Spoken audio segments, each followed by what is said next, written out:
नमस्कार मित्रों, बहुत बहुत स्वागत है आप लोगों का मेरे इस चैनल में। इस चैनल में हम लोग चर्चा करते हैं आयुर्वेद, योग, अध्यात्म और जीवन उपयोगी विषयों पर, और इसी विषयों पर ही ब्लॉग होता है। तो अगर आप लोगों को अच्छा लगे तो कृपया इस चैनल को सब्सक्राइब कर लीजिएगा और वीडियो को लाइक ज़रूर कर दीजिएगा। जैसा कि आप लोगों ने थंबनेल में पढ़ा, आज हम लोग चर्चा करेंगे अजीर्ण यानी अपच की समस्या, जो कि आज बड़ा ही कॉमन हो गया है। एक आम समस्या है अपच होना। कम उम्र के लोगों को, बच्चों को, बूढ़ों को, सबों को समस्या है। क्या बात है भाई, तो खाना नहीं पचता है। खाना क्यों नहीं पचता है और कैसे पचेगा, इस विषय में हम एक साधारण सी दवाई का रिव्यू करेंगे। दवाइयों का रिव्यू करने का मेरा एक ही उद्देश्य होता है कि आप लोगों को आयुर्वेद से जोड़ना। जी हाँ, आजकल एलोपैथ के तरफ इतना ज़्यादा निर्भरता हो गया है हमारे समाज का कि हम लोग आयुर्वेद को भूल गए हैं। आयुर्वेद हमारी घरेलू चिकित्सा है और इसकी दवाइयाँ बिल्कुल निर्दोष होती हैं, कोई साइड इफ़ेक्ट नहीं होता है। जबकि एलोपैथिक दवाइयों का सब कोई जानता है कि बहुत ज़्यादा साइड इफ़ेक्ट होता है। तो आइए पहले चर्चा करते हैं कि अपच होता क्यों है। तो अपच का सबसे मुख्य कारण है आपका फिजिकल एक्टिविटी का कम होना। जी हाँ, अगर आपका फिजिकल एक्टिविटी नहीं है, आप शारीरिक श्रम नहीं करते हैं, ज़्यादा बैठकर काम करने का आपका जॉब है, तो फिर आपको अपच रहती है। तो इसके लिए तो सबसे आसान तरीका है कि योगा किया जाए, एक्सरसाइज किया जाए और अपने पाचन तंत्र को मजबूत बनाया जाए। देखिए बंधु, जिसका पाचन तंत्र मजबूत है वो कुछ भी पचा सकता है। ये आयुर्वेद में स्पष्ट लिखा गया है कि जिसका पाचन तंत्र मजबूत है वो कच्चा पका बासी कुछ भी खाए, उसको कुछ नहीं होगा।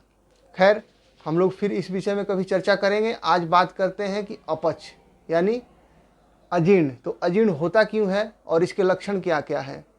तो इसके मुख्य लक्षण हैं पेट फूलना, खट्टी ढकार आना, ढकार मुंह में आ जाना और मन अंदर से उल्टी जैसा लगना, या फिर आपको खाना खाने के बाद अनकंफर्टेबल लगना। ये सारे लक्षण अपच के हैं।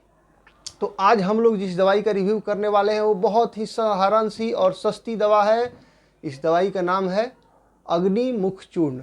जी हाँ, प्रायः आयुर्वेदिक कंपनियां इस दवाई को बनाती हैं। मेरे हाथ में अभी बैद्यनाथ कंपनी की है। मैं किसी भी कंपनी का पर्टिकुलर एडवर्टाइज नहीं करता, ना ही रिकमेंड करता हूं। मैं सिर्फ दवाइयों का रिव्यू करता हूं। तो आज हम लोग इस दवाई का रिव्यू करेंगे अग्निमुख चूर्ण।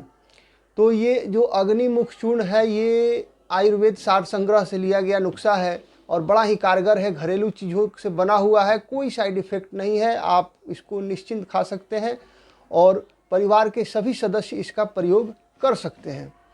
तो आपको अब ये मैं बता दूं कि अग्निमुख चूर्ण आपको प्रयोग कैसे करना है।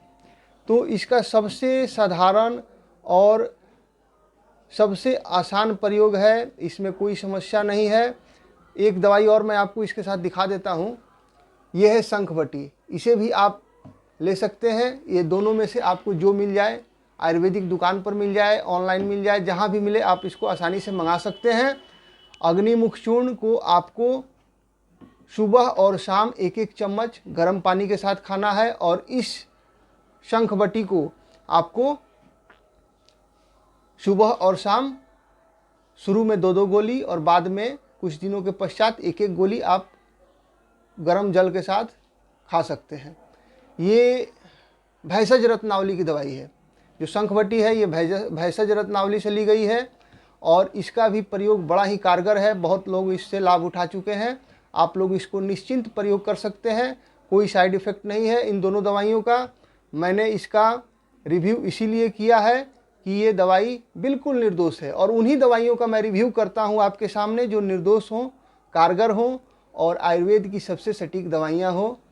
तो इसी तरह के छोटे मोटे नुस्खे और आयुर्वेद, योग, अध्यात्म के प्रयोग मैं आपके लिए लाता रहता हूँ। कृपया मेरे चैनल को ज़रूर सब्सक्राइब कर दे, भूले नहीं।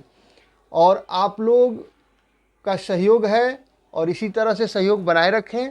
मैं आपके लिए इसी तरह का वीडियो लाता रहूँगा। चलिए फिर मिलते हैं।